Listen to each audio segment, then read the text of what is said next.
1 فروری 1985 حضرت مولانا قاری محمد حنیف صاحب ملتانی رحمۃ اللہ علیہ مدنی مسجد ملتان میں بیان فرما رہے ہیں۔ عنوان ہے حکایات اولیاء۔ سماعت فرمائیں، شکریہ۔ ونشهد أن سيدنا وسندنا ونبينا وشفيعنا وهادينا ومرشدنا ومولانا محمدا عبده ورسوله أرسله بالحق بشيرا ونذيرا صلى الله تعالى عليه وعلى آله وأصحابه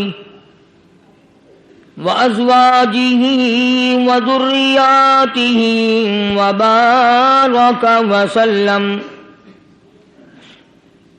وسلم تسليما كثيرا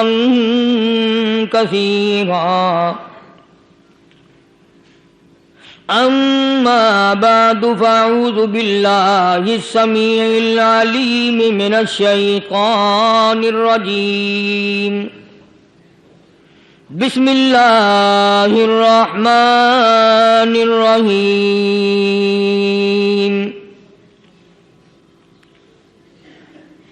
إن الذين قالوا ربنا الله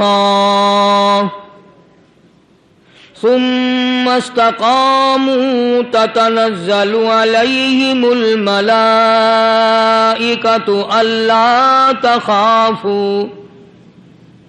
لا تخافوا ولا تحزنوا وأبشروا بالجنة التي كنتم توعدون.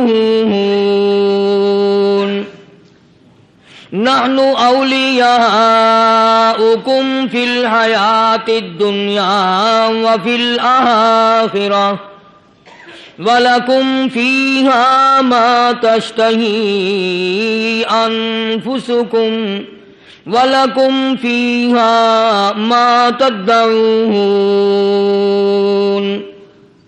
نُزُلًا مِّن غَفُورٍ رَّحِيمٍ.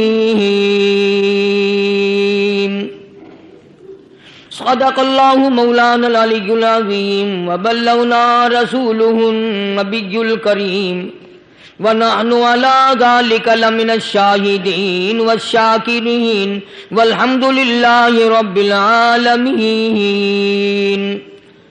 اللهم صل على محمد وعلى آل محمد كما صليت على إبراهيم وعلى آل إبراهيم إنك حميد مجيد. اللهم بارك على محمد وعلى آل محمد كما باركت على إبراهيم وعلى آل إبراهيم إنك حميد مجيد. ریکارڈنگ محمد طیب برائے آرم سی ملنے کا پتہ طیب اسلامی ریکارڈنگ سینٹر مدنی جامع مسجد شارع راشد بہاولپور روڈ ملتان. اللہ کے نیک بندے، برگزیدہ بندے، اس کی تابع داری کرنے والے بندے، اس کی مرضیات پر چلنے والے بندے، دنیا کے حوادثات اور تھپیڑوں سے بچ کر اللہ اور اس کے رسول کریم صلی اللہ علیہ وسلم کا ہر وقت ذکر خیر کرنے والے بندے.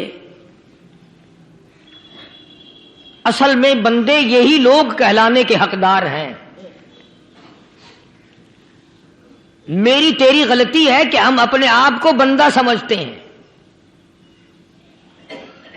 بندہ بننا بڑا مشکل ہے.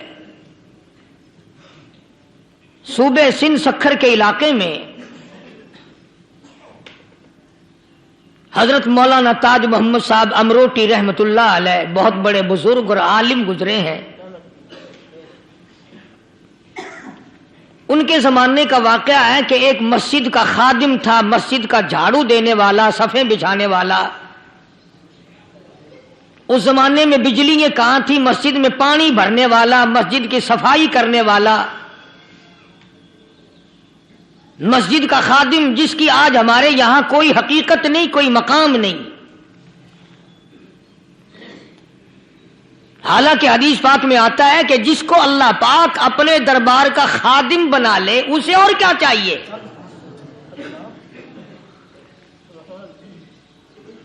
صدر کے، ایوان صدر کے جھاڑو دینے والے کو فخر ہے میں ایوان صدر کا خادم ہوں، گورنر ہاؤس کے جھاڑو دینے والے کو فخر ہے میں گورنر ہاؤس کا خادم ہوں، کمشنر کے خادم کو فخر ہے میں کمشنر کا خادم ہوں، اور یہاں کوئی فخر نہیں کہ میں اس حکم الحاکمین کے دربار کا ایلچی ہوں۔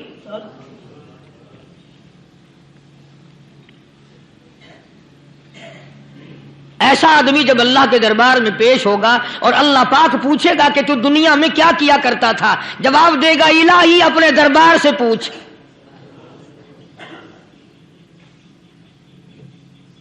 تو مسجد کا خادم تھا، نیک آدمی تھا، لوگوں کو اس کی حقیقت کا پتہ نہ تھا۔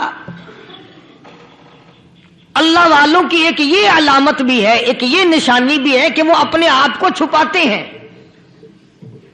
وہ لوگوں سے اپنے آپ کو مخفی رکھنا چاہتے ہیں۔ چنانچہ مسجد میں ایک خادم تھا، سکھر کے علاقے میں ایک مسافر آیا تو خادم نے اس کو روٹی بھی کھلائی، پانی بھی پلایا، خدمت بھی کی، اور عشاء کی نماز کے بعد اس مسافر کو کہنے لگا کہ میں تجھے مسجد میں نہیں رہنے دوں گا۔ اب وہ مسافر بڑا حیران کہ یار نیک آدمی معلوم ہوتا ہے، مجھے کھانا کھلایا، میری خدمت کی، اب یہ مجھے مسجد سے کیوں نکالتا ہے؟ اس نے کہا صاحب مسجد میں کسی کو سونے کی اجازت نہیں، میں مسجد میں نہیں رہنے دیتا کسی کو بھی۔ تو مسافر کہتا ہے کہ اس کے کہنے سے میں نکل تو گیا، دل میں میرے یہ کہ کوئی خاص بات ہے، ورنہ یہ آدمی نہ تو نفرت کرنے والا، نہ تکبر کرنے والا، نہ فخر کرنے والا ہے کوئی بات۔ پہلے زمانے میں لوگ سوچا کرتے تھے، اب تو ایک منٹ میں کفر کا فتویٰ لگا دیتے ہیں۔ اب اگر آج کوئی اس نیت سے کہہ دے مسافر کو کہ بھئی یہاں چوری ہو جاتی ہے، لاؤڈ اسپیکر چوری ہو جاتے ہیں، گھنٹے چوری ہو جاتے ہیں، لہذا مسجد میں نہ سو، اور کوئی مسجد ہے تو پھر تھانہ ہویا کہ مسافر اس وقت تو نکل گیا، اور دور جا کر کے عشاء کی نماز کے بعد پھر واپس آ گیا۔ تو مسجد کے خادم نے سارے دروازے بند کر لیے، اور دروازہ بند سارے بند کر کے رات کو اللہ اللہ کرنے بیٹھ گیا۔ مسافر کہتا جب وہ کہتا تھا اللہ ہو اللہ ہو، کہتا اتنی روشنی مسجد میں ہوتی تھی کہ مجھے کڑی اور شتیر نظر آتے تھے۔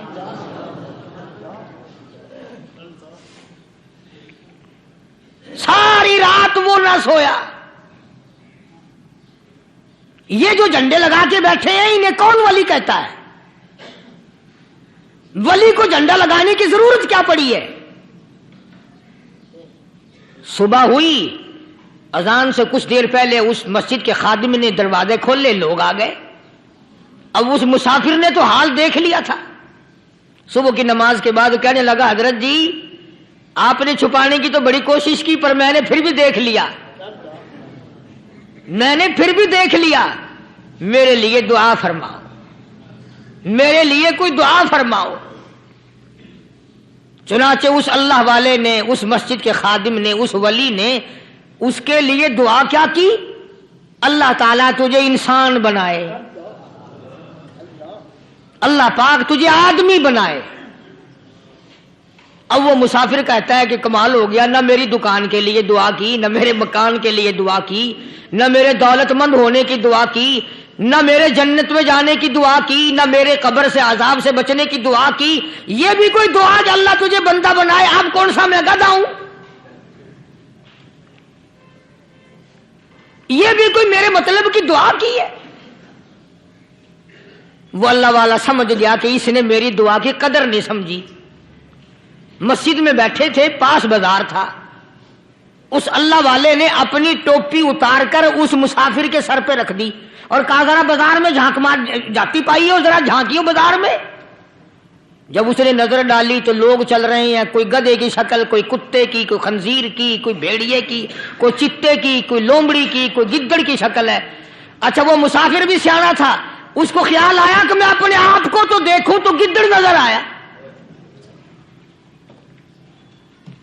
پھر اس اللہ والے کی دعا کی قدر ہوئی۔ تو اس پر یہ میں نے ذکر کر دی بات، ایک حکایت اللہ والے کی کہ ہم کوئی بندے ہیں۔ اب آپ لوگوں میں سے شانے آدمی یہ کہتے ہوں گے کہ جی تو نے تو بات بنا دی ممبر پہ بیٹھ کے، آدمی نہیں تو اور ہم کیا ہیں؟ آؤ ذرا قرآن کریم سے پوچھیں۔ فرمایا لہم قلوب لا یفقہون بہا، اللہ پاک جل شانہ فرماتے ہیں جس کا دل قرآن کریم سمجھنے کا عادی نہیں، لہم قلوب لا یفقہون بہا، جس کا دل قرآن سمجھنے کے لیے تیار نہیں، وَلَهُمْ أَعْيُنٌ لَا يُبْصِرُونَ بِهَا، جس کا کان اللہ کا قرآن سننے کے لیے تیار نہیں، أَمْ لَهُمْ آذَانٌ لَا يَسْمَعُونَ بِهَا، ام لہم آذان یسمعون بہا، جس کا کان خدا کا قرآن سننے کو تیار نہیں۔ خدائی فیصلہ سنو، اللہ کے قرآن کا فیصلہ سنو، اللہ کے کلام کا فیصلہ سنو۔ جس کا کان میرا کلام سننے کے لیے تیار نہیں، جس کو میرا قرآن سن کے مزہ نہیں آتا، جس کو میرا کلام سن کے حلاوت نہیں آتی، جس کو میرا کلام سن کے لذت نہیں آتی، جس کی روح تازی نہیں ہوتی، جس کو لطف نہیں آتا، جس کو کیف نہیں آتا، جس کو سرور نہیں آتا، جو میرا قرآن سننے کو تیار نہیں، جو میرا قرآن آنکھوں سے دیکھنے کو تیار نہیں، جو میرا قرآن سننے سمجھنے کے لیے تیار نہیں، آؤ پھر خدائی فیصلہ سنو۔ فرمایا اولئک کالانعام،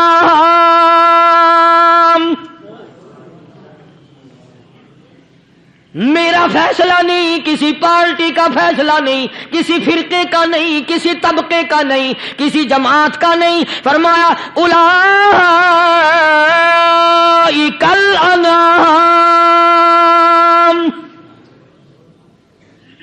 پیدا کرنے والا مالک و خالق کہتا ہے مجھے اپنی کبریائی کی قسم یہ سارے جانور ہیں۔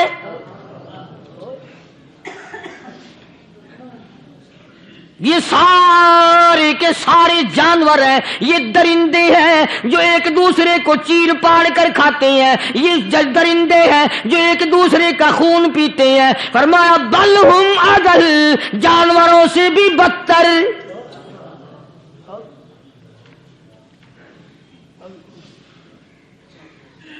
جس کے دل میں قرآن سن کر ترس نہیں، جس دل میں رحم نہیں، اپنے سے کمزور دیکھ کر جس کے دل میں شفقت نہیں، مہربانی کا مادہ نہیں، فرمایا وہ کوئی بندہ ہے، وہ تو جانور ہے۔ اور خدا غضب میں آ گیا، فرمایا بل ہم اضل، اس سے بھی بدتر۔ اللہ والے جو ہیں وہ ان خصلتوں کو دور کراتے ہیں، اور وہ آدمی کے مزاج اور دل میں سے ایسی چیزیں نکالتے ہیں جو اس کی بربادی کا ذریعہ بنتا ہے۔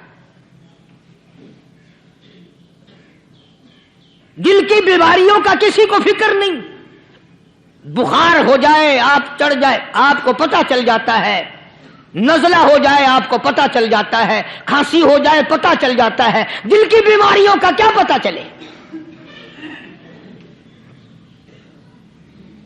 صحابہ اکرام رضوان اللہ تعالی علیہم اجمعین کی جماعت کے اللہ پاک کے محبوب حضرت محمد الرسول اللہ صلی اللہ تعالی علیہ وسلم نے دلوں کی صفائی کی۔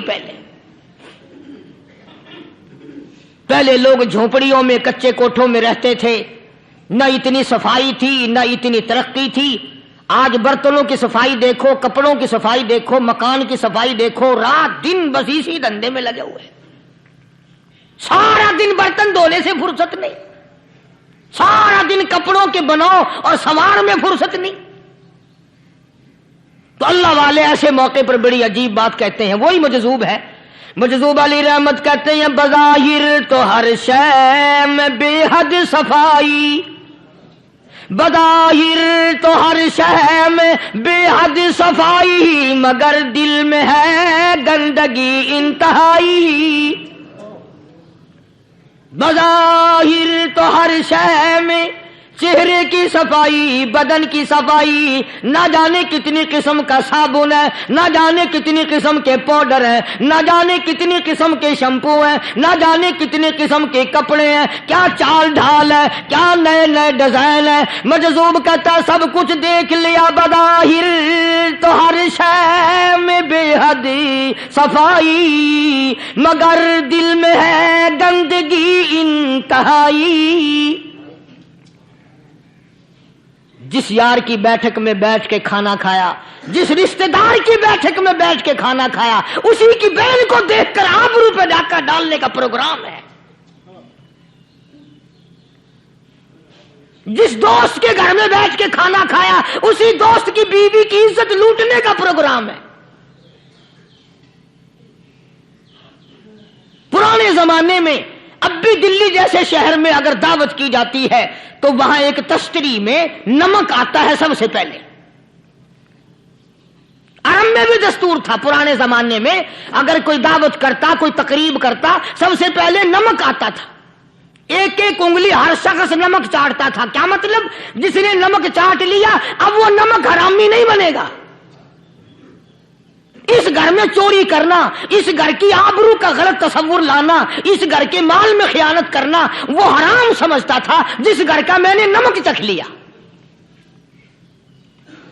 اور مسلمانوں کی بات نہیں، ہندوؤں کی بھی یہ باتیں تھی. مولانا محمد علی صاحب جلندری سب قید رحمت اللہ علیہ فرمایا کرتے تھے کہ ایک سکھ تھا بہت بڑا ڈاکو، مسلمان اور ہندو مل کر اس کو ساتھ ملا کر کے لے گئے کہ یہاں اس گاؤں میں اس پنڈ میں ڈاکہ ڈالیں. سفر کر کے گئے، تکلیف اٹھا کے گئے. اس سکھ ڈاکو نے پوچھ لیا کہ یہ کون سا گاؤں ہے کہ یہ فلانا ہے.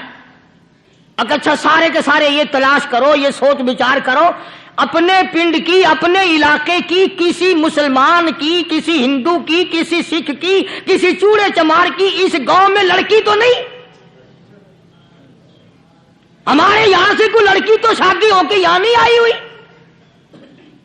ان ساروں میں سے کہنے لگا کہ ہمارے بھنگی کی لڑکی جمعدار کی یہاں آئی ہوئی ہے. کہنے لگا واپس چلو، بیٹی بیٹی ہے چاہے بھنگی کی ہو یا نواب کی ہو. ارے کل بیٹی کا ڈولا دیا تھا، آج ڈاکہ ڈالیں گے، شرم نہیں آئے گی؟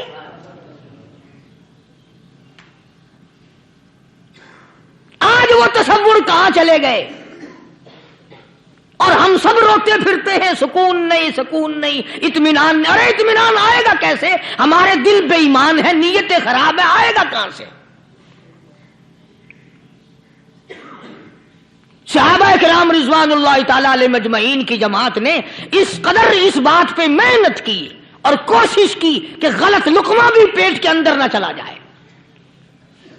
چنانچہ میں علی الاعلان کہتا ہوں 1,29,000 صحابہ کرام، کالی کملی والے کے دیوانے اور پروانے، حضور کے یار جانثار، حضور کے ساتھ فاقہ کھانے والے، پھاقوں مرنے والے، پتھر کھانے والے، اپنے بچوں کے ٹکڑے ہوتے ہوئے دیکھ کر لا الہ الا اللہ محمد الرسول اللہ کی صدا بلند کرنے والے صحابہ کرام کا یہ حال تھا. پیدل سفر کر کے جاتے تھے یہودی عیسائی، شام نکل گئے، فلسطین نکل گئے، ہندوستان آ گئے، 2 سال لگ جاتے تھے. اپنی جوان بیٹیوں کو مسلمانوں کے گھروں میں چھوڑ کے آ جاتے تھے. کبھی نگاہ نبوت نے جن کو رنگ دیا تھا، کبھی کسی صحابی پہ ذرہ برابر الزام نہیں لگا. ان یہودیوں کا، ان عیسائیوں کا یہ عقیدہ تھا کہ محمد صلی اللہ علیہ وسلم کے جو غلام ہیں ان کی نگاہ بھی پاک ہے، ان کے دل بھی پاک ہیں، ان کے ارادے بھی پاک ہیں، ان کے ہاتھ بھی پاک ہیں.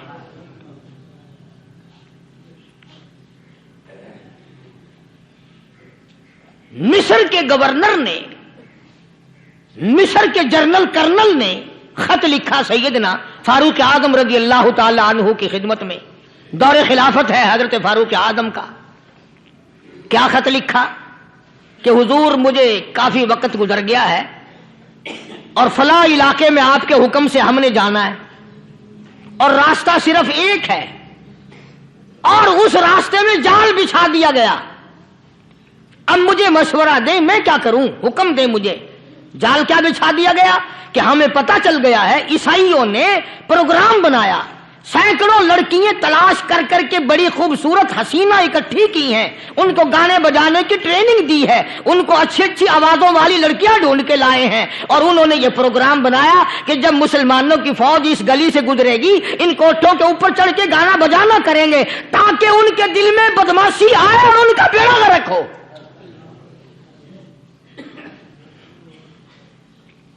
کبھی کافر کا یہ عقیدہ تھا کہ مسلمان کا دل بگڑا تو یہ گیا, اس کی نیت میں خرابی آئی اور یہ تباہ ہوا.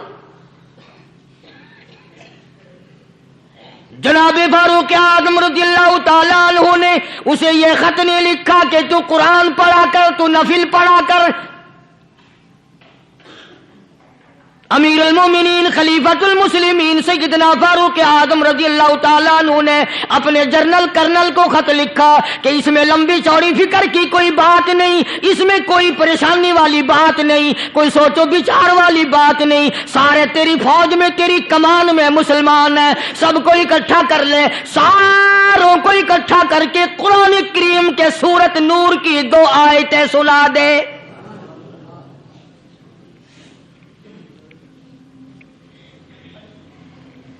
یہ بھی نہیں فرمایا کہ سزا سناؤ, اتنے کوڑے لگیں گے, جو خلاف کرے گا یوں قید ہوگی, یہ کورٹ مارشل کر دیا جائے گا, کچھ نہیں. جناب فاروق اعظم رضی اللہ تعالیٰ عنہ کی رائے دیکھو, ان کے خیال میں قرآن کریم میں اتنی بڑی طاقت ہے, اتنی بڑی عظمت ہے, اتنی بڑی کرامت ہے, کلام الہی میں اتنا بڑا شرف ہے. اعلان کر دیا, فرمایا اپنے کرنل کو ساری فوج کو لشکر کو اکٹھا کر کے قرآن کریم کی فلاں فلاں آیت سنا دے.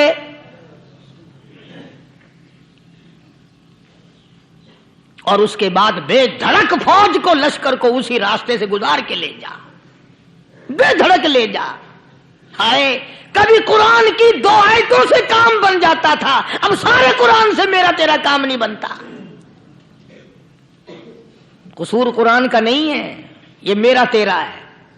یہ تو اتنی وفادار کلام ہے, اتنی پاک کلام ہے, خدا کی قسم. ہزاروں رجسٹروں کے گتے, ہزاروں چائے کے ڈبے, ہزاروں مٹھائی کے ڈبے, لاکھوں کروڑوں دوائیوں کے ڈبے گندے نالوں پہ, کوڑیوں پہ, روڑیوں پہ پڑے ہیں. اور جس گتے نے قرآن کے ساتھ یاری لگا لی, خدا کی قسم کوئی آدمی بغیر وضو اس گتے کو بھی ہاتھ نہیں لگا سکتا. ہزاروں نہیں لاکھوں کپڑے مارکیٹ میں پڑے, پر جس کپڑے نے قرآن سے یاری لگا لی, جو کپڑا جزدان بن کر قرآن پہ چڑھ گیا, لوگ اس کو بھی چومتے ہیں اور چومنا چاہیے. یارو کپڑے نے قرآن سے یاری لگائی تو کپڑا عظمت والا بن گیا, گتے نے یاری لگا لی تو گتا بن گیا. ہزاروں قسم کے کاغذات روزانہ ذلیل ہوتے پھرتے ہیں, جس کاغذ پہ قرآن لکھا گیا وہ عظمت پا گیا, جس سیاہی سے قرآن لکھا گیا وہ سیاہی عظمت والی بن گئی.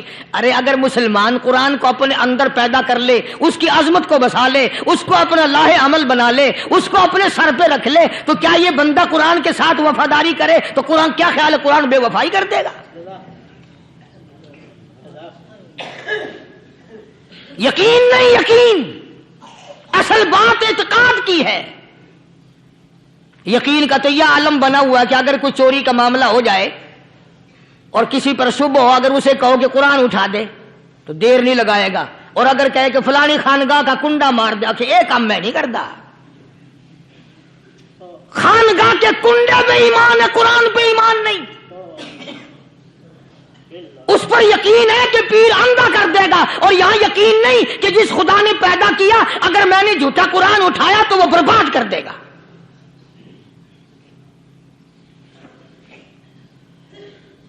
عجیب عجیب لوگ ہیں. چنانچہ مصر کے کرنل نے, مصر کے جنرل نے ساری فوج کو اکٹھا کر لیا. اس نے بھی یہ بات تو نہیں کہی کہ فاروق اعظم کو دوبارہ خط لکھتا کہ حضرت یہ تو 2 آیتیں آپ نے لکھی، یہ تو سارا قرآن روز پڑھتے ہیں، پر بنے گا کیا؟ جیسے فاروق اعظم کا یقین تھا، فاروق اعظم کی فوج کے کرنل کا بھی یقین ہے، فاروق اعظم کے فوج کے جنرل کا بھی یقین ہے، اس نے ساری فوج کو اکٹھا کیا، لشکر کو جمع کیا، اور اس کے بعد کہنے لگا قل للمؤمنین یغضوا من ابصارکم ویحفظوا فروجہم ذالک ازکی لہم ان اللہ خبیر بما یصنعون۔ او لوگوں، خدا تمہیں کہتا ہے اپنی آنکھوں کی حفاظت کرو، اگر تمہاری نظریں غلط جگہ پڑی اپنی عزت کی حفاظت کرو، اپنی آبرو کی حفاظت کرو، اگر غلط نظریں پڑی، غلط استعمال ہوئی، ان اللہ خبیر بما یصنعون،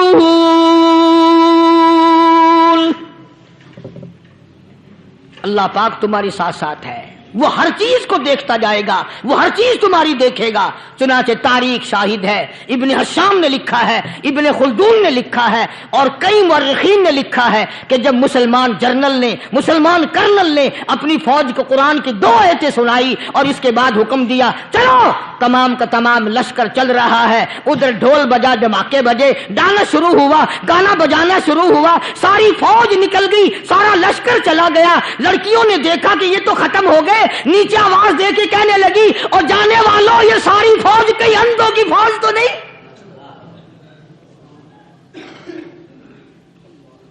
یہ حسن کا نظارہ اور یہ ڈانس اور یہ آواز، ہم ناچ ناچ کے تھک گئی، کوئی سر نہیں اٹھاتا۔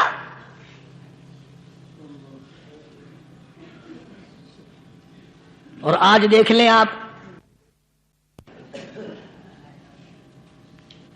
ہر گھر کے اوپر وہ لگا ہوا ہے ایریل، لعنت کا ایریل لگا ہوا ہے، لعنت کا ایریل۔ حاجیو تم کیا کہتے ہو کہ ہمارے گھر کا اس میں کیا بگڑے گا؟ خدا کی قسم وہ بگڑتا ہے، وہ دیمک لگتی ہے، وہ تباہی پھرتی ہے، تمہیں پتہ بھی نہیں چلتا۔ تم نے کیا سوچ رکھا ہے؟ مسلمان کرنل کے حکم پہ ساری فوج نکل گئی، ناچنے والی گانے والی لڑکیاں عیسائیوں کی حیران ہیں، کیا ہوا؟ لاکھوں کی تعداد میں فوج گزر گئی، کوئی نگاہ اٹھا کے نہیں دیکھتا۔ ایک مسلمان سپاہی گزرتا گزرتا نیچی نظریں کیے کیے کہنے لگا سر کیسے اٹھائے، نگاہ کیسے کوئی اٹھائے گا؟ یہ سارے کے سارے اللہ کا قرآن سن کر آئے ہیں۔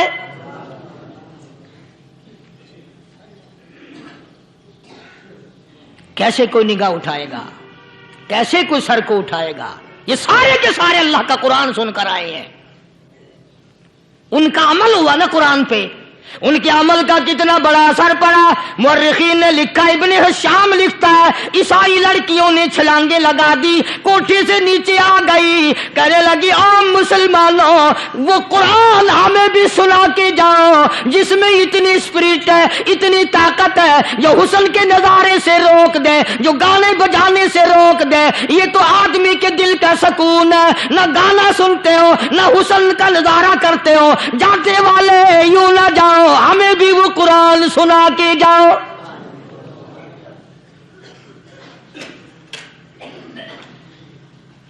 اس قرآن میں کتنی بڑی طاقت ہے، وہ کتنی عظمت ہوگی، اس میں اس کلام میں کتنی برکت ہوگی، جس کلام میں یہ تاثیر ہے کہ وہ ایسی ایسی چیزوں سے روک دیتا ہے۔ چنانچہ ایک مسلمان سپاہی چلتا بھی جاتا ہے اور کہنے لگا وَقُلْ لِلْمُؤْمِنِينَ،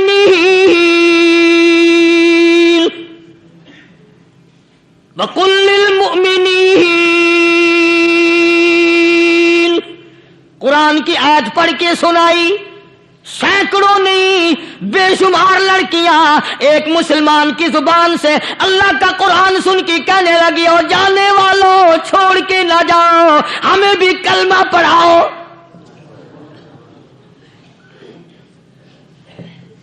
جتنی بھی وہ ناچنے گانے والی تھی، تمام کی تمام کلمہ پڑھ کر مسلمان بن گئی، اور مورخین نے لکھا ہے آخری دم تک قرآن کی شیدائی اور دیوانی بن کے گزری ہے۔ پھر وہ لڑکیاں جو رات دن حسن و جمال کا پیکر بنی رہتی تھی، علماء نے لکھا ہے جب موت آئی ایک ایک کے بدن میں کپڑے لباس میں موت آئی تو 50-50 ٹاکی لگی ہوئی تھی۔